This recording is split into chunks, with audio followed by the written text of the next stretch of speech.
I'm Chris, and if you are here today to listen to a dreamy story that will soothe you and comfort you, you are in the right place.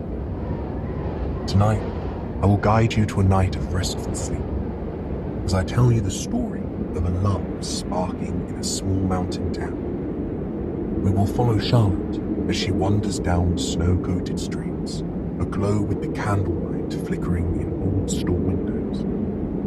We'll join her as she navigates the simplicity of small towns with peace and love in her home. And, perhaps the sweetest of all, we will watch as she falls in love with a man full of compassion, love, and respect. Before we begin, let us take a moment to find comfort and peace in the space we are in now. Lay down in a position that is kind to your body and your mind.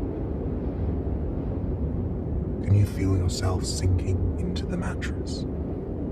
Can you feel the soft pillow cradling your head, giving you a safe space to relax after a long day?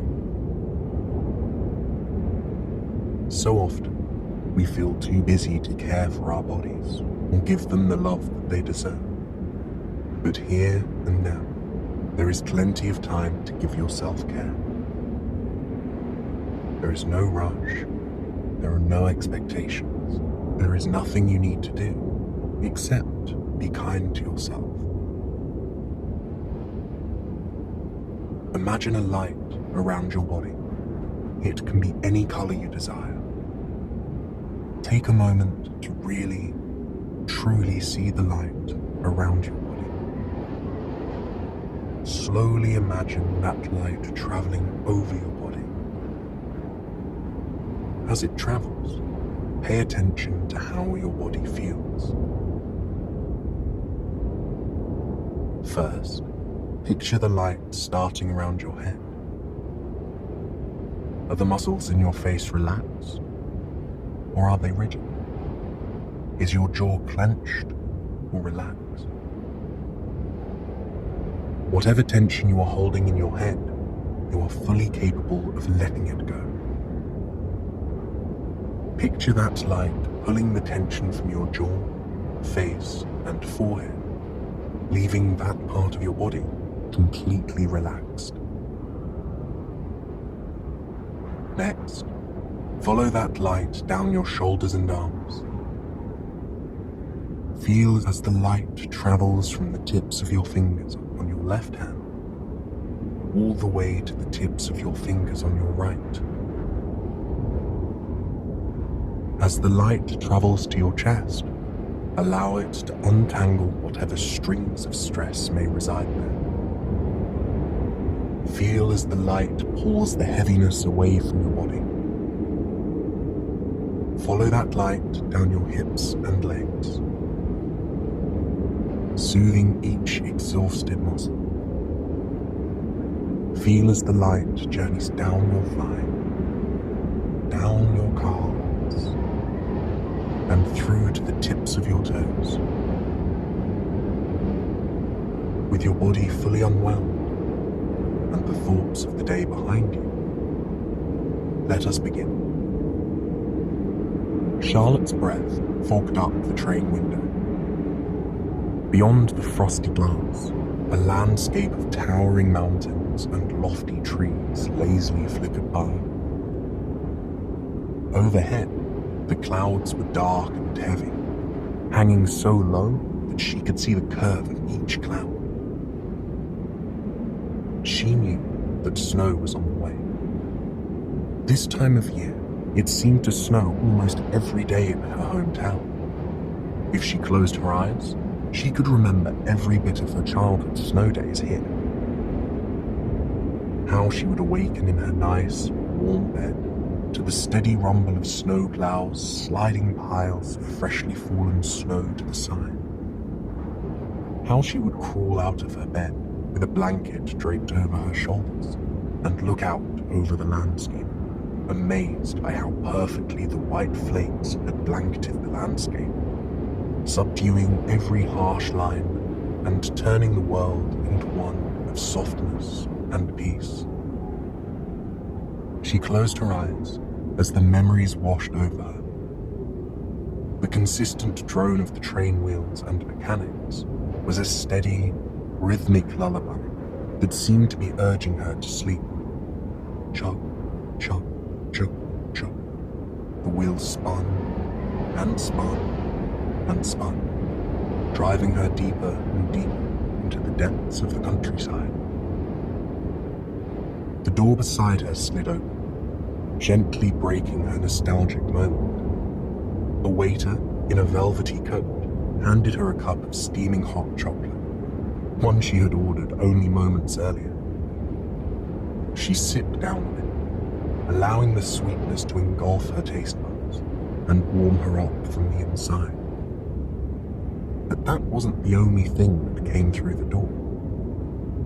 A man sat down across from her. He had dark skin and glanced up to her with kind, amber eyes. She knew those eyes from somewhere, and as she met his gaze, she knew exactly where from. Growing up in such a small town, everyone knew everyone. It was something she missed about White Cedar Valley. She felt as if she was always safe, protected by a community of people who loved and appreciated her. For years, there was one person who was at the center of that feeling of love and safety. Edgar. Edgar was the neighbor boy, the boy she used to catch fireflies with on warm summer nights. They would frolic through the flower-filled meadows with mason jars, scooping fireflies out of the air. They'd lay in the cool grass together, looking at the warm glow of the birds and the starry sky just beyond them. In autumn, they would journey to the outskirts of town, where the farmers' fields and orchards were ripe with the bounty of the season. They would meander through cornfields, breathing in the earthy fall air as they happily got lost in the rows of plants. When winter came, they would spend all day on the pond by the house. She swore she could still feel the breeze that would lap at her face as they spun around on their ice skates, their laughs warming the air around them. Then, in spring, they would slink outside to soak in the warmth of the earth, awakening from its slumber. They'd catch tadpoles and listen to the peepers' gentle calls as they navigated fields of wildflowers. It was a beautiful friendship. Truthfully, it was a beautiful childhood, and that was largely because of him. They had grown up together. They shared the first kiss together. They went to prom together. She could write a novel about their time together, but it came to an end when she moved away for college. When they locked eyes, it was as if nothing had changed. Beyond his amber gaze, she saw the same friendliness, the same warmth that had filled her soul and engaged her mind for years and years. They hugged in a tight, loving embrace that seemed to cement her in the moment. He asked her how she liked the big city, and she didn't quite know how to answer. She loved the availability of everything. She loved the motion of the city, the amount of things she had access to, the energy that could be found down every street. But lately, she felt as though she had been missing something. She longed for days in fresh air in the company of white pine and oak trees. She longed for her cozy hometown bakery where everyone knew her name. She told Edgar the truth of her new life, and he told her the truth of his. He had taken over his father's carpentry business pretty soon after they graduated. He loved the work, but he wanted to explore, to see different places and feel the sun on his skin more months out of the year. They spoke for the rest of the ride, talking about their hopes and dreams with little hesitation and no boundaries. It was a freeing conversation, during which they found themselves inching closer and closer together. They only paused when the train crested over a mountain and began its descent into White Cedar Valley.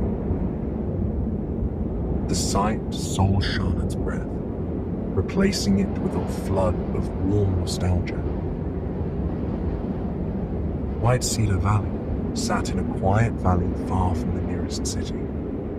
On three sides, it was surrounded by high granite peaks that seemed to kiss the sky. Cedar trees dotted the mountains, washing them in a sea of white and evergreen. On the western side of the valley, a river laced through the countryside. Even in winter, it didn't stop flowing. Now, it was swathed with pockets of ice, dotted with holes where the water bubbled up, providing deer with a place to drink at during cold months. Near the granite cliffs, farms peppered the landscape. Charlotte could see their old wood and stone fences, which seemed to stretch on for miles, winding around bends and over hills. The center of town lay along the river. It was an old New England town with cobblestone streets and cozy brick buildings down the main street. Victorian mansions lined the river, their towers aglow in stunning shades of green, blue, and yellow. And throughout the entire town, old church steeples kept watch. It was like something out of a fairy tale, a town you see on postcards and in your dreams. Even though she had grown up in it, it still took her breath away every time. "Is it good to be home?" Edgar asked, as he watched Charlotte's reaction. There was compassion in his eyes, blended with that playful nature he always carried with him. She wiped a single tear from her expressive eyes and told him that it was wonderful to be home.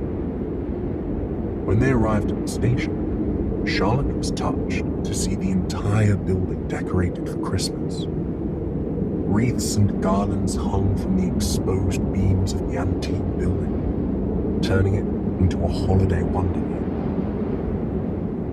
Her parents met her and Edgar as they stepped off the train. She could see her mother's excitement at the sight of them together. Ever since they were little kids, her mother wanted them to end up together. She updated Charlotte on his life, nearly every time she called, urging her to call him and check in with him. But now, she wasn't going to have to do that. As they were preparing to leave, Charlotte handed Edgar a slip of paper with her number on it. She told him it'd be nice to spend some time together. But even that felt like an understatement. After a hearty meal with her parents at her childhood home, she slunk off to bed, exhausted from such a long day. But she hovered by the window in her old bedroom for a moment. She traced her fingers along the wall as she tiptoed over the old wooden floor, still remembering every knot in the grate and every board that creaked when you stepped on it. Outside, the yard and the street were glowing in the light of the orange street lamps. The snow sparkled iridescently. In the house across the way, there was a single light on. She knew the light well. For years, every night, she and Edgar would sit in front of the glass and flash Morse code messages to each other with their flashlights. As she reminisced on the memory, a soft light flashed at her from the window. Across the way, she could see the faint silhouette of Edgar, just enough to tell he was smiling. He flashed a message to her again. She wrote a letter in her notebook, the sound of the graphite sliding against the paper like music to her ears in the still winter night. "I missed you," the message read.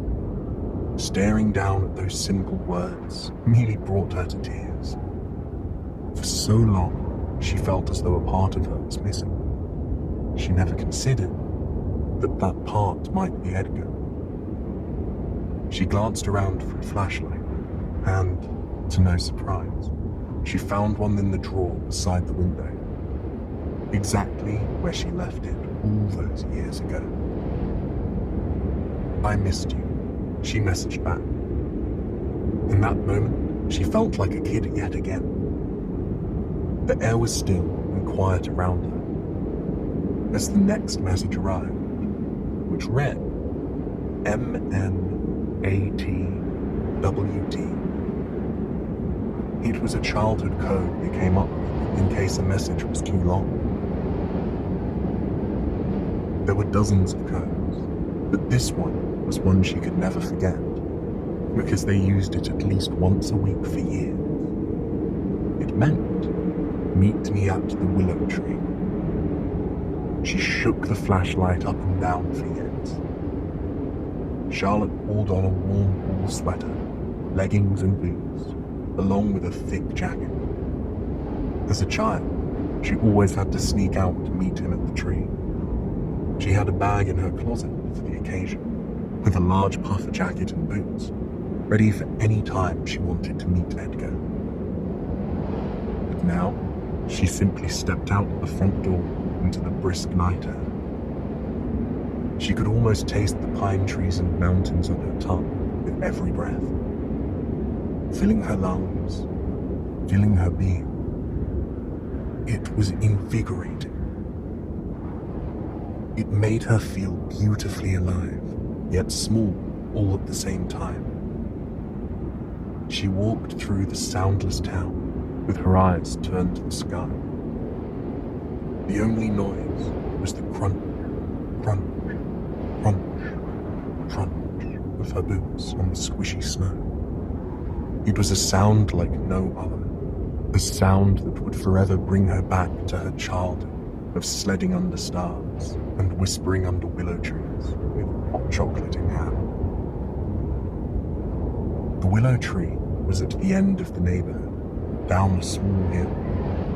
It rested in the center of a forest, far away from the neighbors and, at times, the world.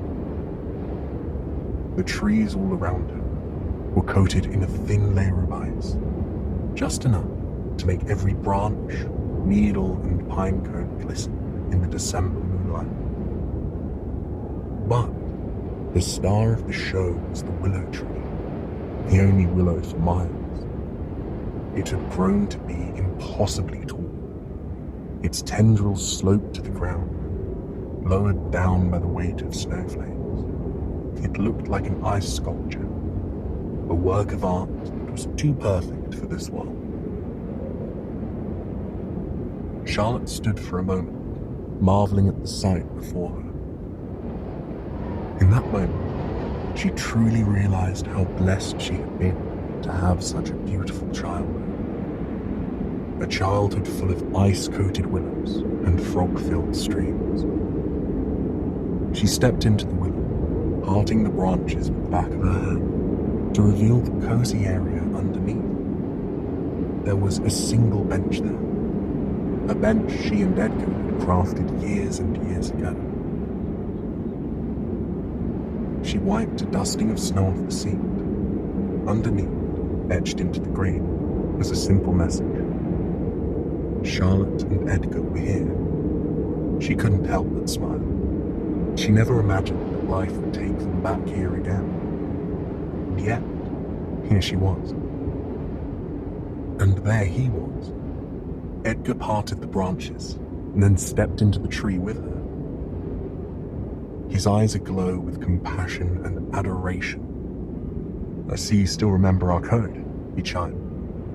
His voice was smooth and calming, with a tone that had calmed her in many situations over the years. He extended a cup to her. When she brought it to her nose, she knew exactly what it was. "Our special hot chocolate," Charlotte said. As children, they spent many winter nights perfecting their own hot chocolate recipe. They even sent the recipe to the North Pole, hoping that Santa would bring them up to his workshop to make some just for him. It was a sweet gesture, and a lovely memory in a single cup. She brought it to her lips as the steam rose over her face, a welcome contrast between her and the night air. As the hot chocolate filled her mouth, she was flooded with a wave of nostalgia that warmed her from the inside out.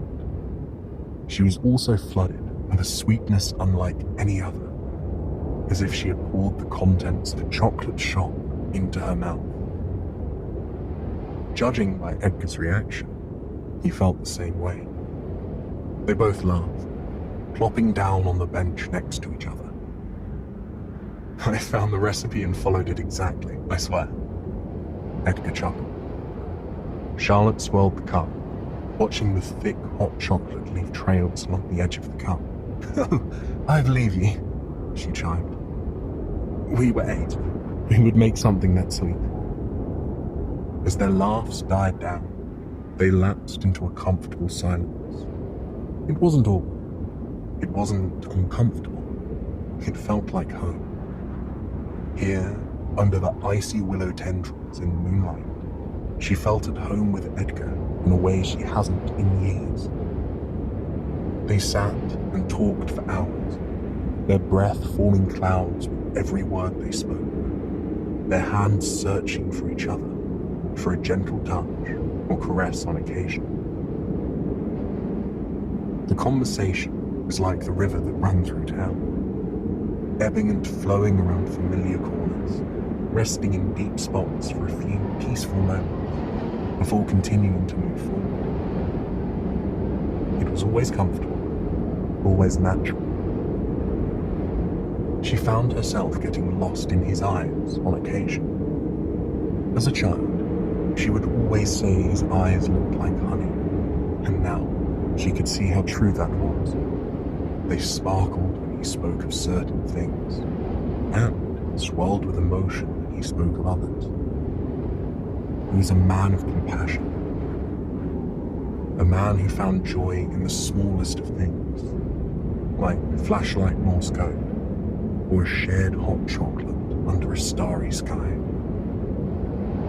At the time the night really began to cool, they had been talking for hours. Charlotte hadn't realized her teeth were chattering until Edgar extended his suede jacket to her. She tried to tell him she didn't need it, but as he leaned in close and wrapped the sleeves of it around her, she melted at the touch. The two began walking home together, just like old times. As they neared their homes, they both found themselves walking slower and slower, not wanting the night to end. They hovered in front of their doors, unsure of how to part ways. But Charlotte made a decision. All those years feeling empty, all those years feeling as if something was missing, she didn't want to do that anymore. Snow began to fall around them. The flurry was a dance of large, fluffy snowflakes, the kind that drift from the sky ever so slow, turning the landscape into a scene from a Christmas movie. They both gazed up at the sky with delight. It felt magical, ethereal, like something they had been waiting for all their lives. Charlotte's gaze drifted down to Edgar. She watched as his amber eyes continued to stare in awe and wonder at the snowy display all around him. That joy, that love of life, is precisely why she did what she did next. She leaned forward slowly, wrapping her hand gently around the back of his neck. She drew him in, pressing her lips softly against his. She felt herself melting into his arms, melding into him as they kissed in the middle of the street. Finding catharsis for their years and years of quiet love in that single moment. When they pulled away, they shared a look unlike any other. A look that told Charlotte Edgar was going to be in her life for a long, long time. That night, she curled up in her childhood bed, knowing she had done something she had always wanted, that she had the person she always dreamt of being. Sleep came easily and beautifully that night, and her dreams were filled with nothing but peace. For the next few weeks, Charlotte and Edgar spent every moment together. They danced on the cobblestone streets of downtown in the moonlight. They ate at all the restaurants they had as kids and blew bubbles in their drinks, just like they had 20 years ago. At night, they held each other tightly, whispering about their hopes and dreams for the future. Charlotte wanted nothing more than a life of happiness and love, and that's the life she knew she could have with Edgar. They longed for something in between the city and the country, and they knew exactly how to find it. They renovated an RV for themselves and headed out on the open road. Charlotte would work remotely, curled up on their soft couch, as they traversed mountains and cities and plains across the country. Edgar would freelance wherever the wind took them. As they drove off in their RV, Charlotte held Edgar's hand. She glanced behind them as they rose up over the mountain, leading out of White Cedar Valley. She looked at the glowing lights of downtown, the peaceful farms, and the tall church steeples with gratitude. It was the town that made them, the town that made a love like this possible. The last thing she saw, far off in the distance, was a single willow tree. It seemed to glisten in the sunshine, outshining every other tree in the forest. Emotion welled in her eyes as she watched it disappear over the horizon. There would be more willow trees in the future, forests full of them wherever they went, as long as they went there together. I hope this story has brought you to a night of soothing sleep. Join me again tomorrow night for another sleep story. Until then, sweet dreams.